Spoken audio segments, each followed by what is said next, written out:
bacdu xoolihii waa tan dilaysa ee laynaysa bilicdii magaaladana way halaynaysaa qofka sita waa u qasaaro oo way ka daadinaysaa bacda ayaa muddooyinkii ugu dambeeyey waxyeelooyin xooggan waxay u geysatay deegaanka sida uu ii sheegay maxamed yaasiin cabdiraxmaan agaasimaha waaxda fayadhowrka deegaanka ee wasaaradda deegaanka Soomaaliland oo aan ku booqday xaruntooda Hargeysa. run ahaantii bacdii meelaha ugu isticmaalka badan leh waa magaalooyinka magaalada waa laga qaadaa goob qashin qub la dhaaba la geeyaa deegaankii bay tagtaa waxa ugu badan ay samayn kartaa waxa weeyaan in horta dhulkaasi ay isku baahiso waxa keenaya inay dhir badan dhimato cawska yar geedkii weynaa hadii saa u galayso runtii isagana way baabi'inaysaa waxay keenaysaa markaa xaaluf deegaan dhibaatooyinka ay deegaanka u geystaan bacda iyo caagadaha balastiga ee inta badan bulshadu isticmaasho ayaa guud ahaanba si weyn u fara saaray deegaano kala duwan ee Soomaaliland Xuseen Xasan Diiriye waa khabiir muddo ka badan 40 sanadood deegaanka ka shaqeynayay isagoo ku sugan deegaanka Gumburaha ee gobolka Hawd ayuu khadka telefoonka igu waramay haddii aan deegaan jirin dadna ma jirayo duunyada ma jiray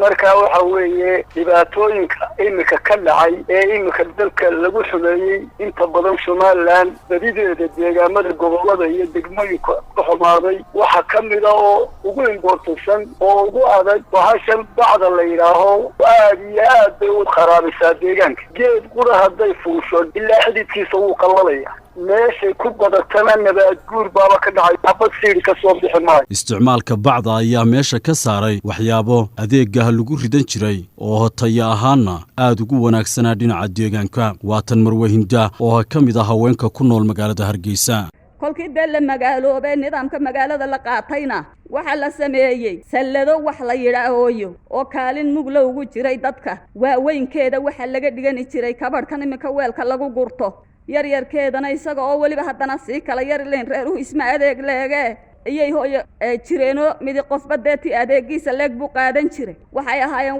waxaan gaboobayn oo aan guurayn oo maranaynin oo ilmuhu dhalay oo gaadhu ahaa wuxuu ahaa wax faa'iido badan leh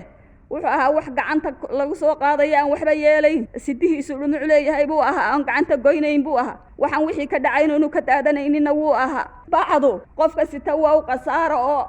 way ka daadinaysaa kasakow saamaynta bacdu ay ku yeelato deegaanka waxaa daraasado la sameeyay lagu ogaaday in adeegsiga bacdu xaalado caafimaad darro uu geysto bani aadamka agaasime maxamed yaasiin cabdiraxmaan ayaa arrintaasi iyo cimriga bacdu jiri kartaba sharaxaya waxa jira cilmi baadhiso wadamo badan ay sameeyeen oo ah in xiriir laga dhaxaysiiyo kansarradan caloosha ku dhaca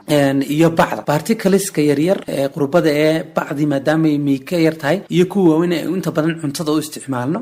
waxyaabahaas inay keeni karaan haddii maanta bacdu ay soo baxdo ay tahay maalintii la soo saaray waxay jiri kartaa ilaa 1000 sanadood inkastoo isticmaalka bacda sabab looga dhigo in la waayay adeegyo bedeli kara haddana dhowr jeer ayay xukuumadda kala dambeeyay go'aano lagu joojinayo bacda soo saareen waa kan khabiir Xuseen Xasan Diiriye oo deegaanka aqoon dheer u leh gobolka saddex madaxweyne iyo wasiirada Shukri Ismaaciil Xaaji Badaraay wasaaradda deegaanka ugu madaxday wasaaradda haysato wixii ay soo saareen oo dhan waan hayaa xeerarkeedii oo dhan ilaa saddex madaxweynena waan hayaa waxa dhibaato noqotay dadkii ka shaqaynayay iyo fulintiisii ayay daciif noqotay xiriir intee leeg ayaa ka dhaxeeya dhibaatada deegaanka ee bacda iyo isbeddelka cimilada oo xumaata maxamed yaasiin cabdiraxmaan agaasimaha fayadhowrka deegaanka waa kan mar kale way ku keeni kartaa tusaale ahaan dhirta la jaraya waxay qayb ka tahay isbeddelka cimilada hawadan isbeddelaysa waxa qabanaya waa dhirta taa tu lamida haddii bacdu ay dhirta daboosho wax kaarboonkii qabanaya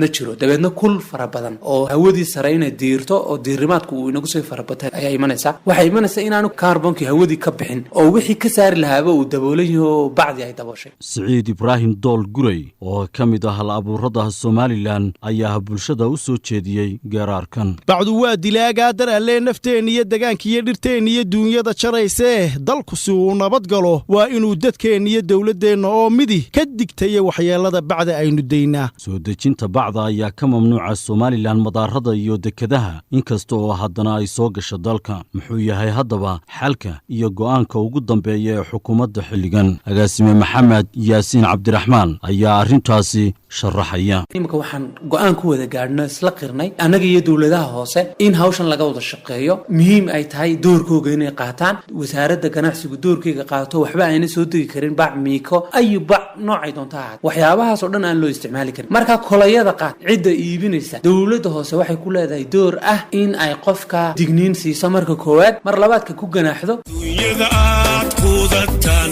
dhirtii ay daaqayeen baca ku dahaadhaano